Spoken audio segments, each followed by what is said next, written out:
দোকানদারি আমি করতেছি, কিন্তু উম্মতের মধ্যে তো জোর মিল মোহাব্বত রইত।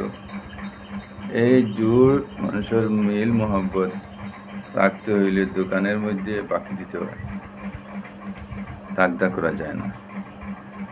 কারণ উম্মতের তো জোর লাগে। যদি তাগদা করি তুর হয়ে যায়, যদি বাকি না দিই তুর হয়ে যায়, উম্মতের তুর হয়ে যায়। তাই বাকি দিতেছি, তাগদা করতেছি, করতে পারতেছি না। দোকান খালি হইতেছে, ঋণ বাড়তেছে, আমার পিঠির মধ্যে ঋণ। আমি যদি আজকে মারা যাই তাহলে সেই ঋণ কে সমঝিবে? কেউ তো সমঝিবে না। তাই এই ঋণের আজাব তো আমার বুক করতে হবে। এই জন্য আমি একটা উপায় আল্লাহর কাছে খুঁজতেছি।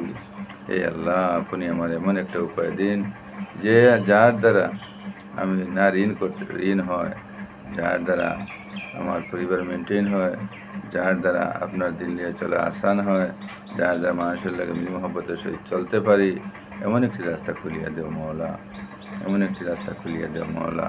আমি চাই না মানুষের লাগে দূর পয়দা হোক, আমি চাই না মানুষের লাগে দূর পয়দা হোক। আমি চাই মানুষের লাগে জোর মিল মোহাব্বত রেখে এই দুনিয়াতে চলতে চাই। মওলা, তুমি আমাকে কবুল করুন।